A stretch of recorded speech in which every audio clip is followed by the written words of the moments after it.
नमस्कार, मी निखत असलम गाजी शाळा श्री काळेश्वर विद्यालयावर इयत्ता 10वी मध्ये शिकत आहे।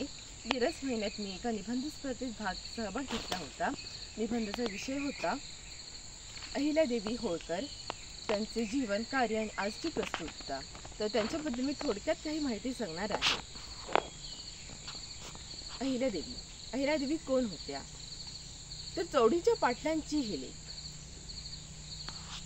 त्यांचे वडील गावाचे पाटील होते।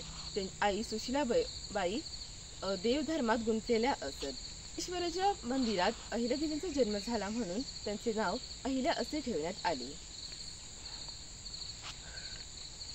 अहिल्या ही लहानपणापासूनच एकदम तल्लख बुद्धीची आणि खूप चतुर आणि चालाक होती। हुशार तर होती, सर्व कामात ती गुंतलेली असत। तसंच ती आईसारखी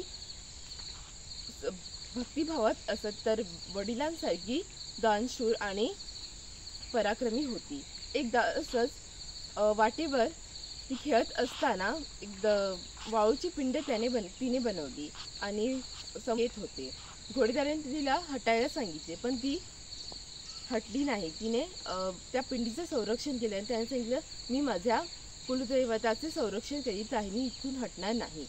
तिच्या या बोलण्यावरून त्या घोडेस्वारांनी तिला बोलवून घेतलं आणि ते घोडेस्वार कोण नसून तर मल्हारजी होळकर होते, एक दानशूर व्यक्तिमत्व।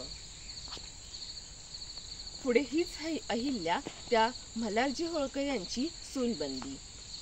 मुत्सद्दीपणा, पराक्रमशीलता, दानशूरता, तसेच चालाक बुद्धी, चतुर, तल्लख बुद्धीने तिने आपलं मन जिंकून घेतलं।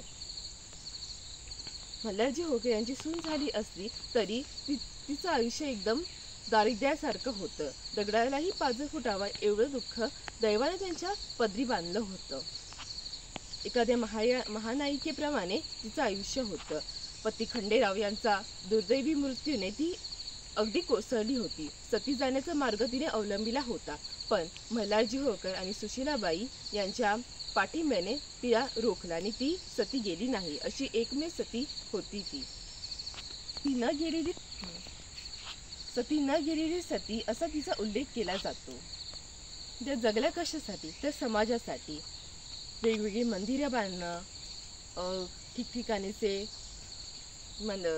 विहिरी, शाळा, रस्ते, पाणपोया, सदारवरती चालू आहे त्यांच्या, त्या अमर आहेत। तरी पण त्यांचे कार्य अजूनही 200 वर्ष अवघा देश गातो आहे। त्यांचे कार्य इतके एवढे आहे तर ते मोजताच येणार नाही, अगणितच आहे। असे तू हिमाचल त्यांचे कार्य वाहत आहे। पुत्र मालेराव आणि पती खंडेराव यांच्या मृत्यूने त्या जराही डगमगल्या नाही। कोणीही व्यक्ती असते तर ती जरा तरी खचलेली असते, पण त्या डगमगल्या नाहीत। याचे कारण सुशीलाबाई यांची साथ आणि सासरे मल्हारजी होळकर यांचा पाठिंबा। स्त्री या शब्दाची व्याख्या त्यांनी विस्तारली, एवढं त्यांचं कार्य महान आहे। रणनिपुणता, संरक्षण व्यवस्था, ज्ञानलालसा, मुत्सद्दीपणा, तल्लख बुद्धी, चतुर्बुद्धी, रणांगण कौशल्य, संरक्षण व्यवस्था, किती सांगावं। म्हणूनच तर त्यांना देवी या नावाने संबोधले जाते। आजही त्यांची कार्य अमर आहेत। मी या निबंध स्पर्धेत सहभाग घेतला म्हणून मला खूप छान वाटलं, प्रोत्साहन मिळालं। मी त्यांचे अहिल्यादेवी होळकर यांचे चरित्र अभ्यासले, त्यांचे जीवन, कार्य आणि आजची प्रस्तुतता काय आहे ती अभ्यासली। त्यामुळे मला खूप माहिती मिळाली। अहिल्यादेवी सारख्या जर आपल्याकडे व्यक्ती होत जातील तर पूर्ण देशाचा विकास होईल। त्यांचे कार्य अतुलनीय आहे।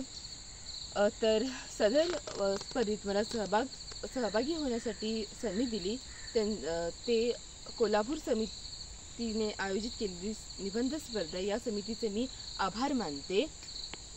तसेच पुढच्या जन्मी जर मला अहिल्यादेवी व्हायला मिळेल तर मी नक्कीच बनेन। अशा अहिल्यादेवीला माझे कोटी प्रणाम। धन्यवाद।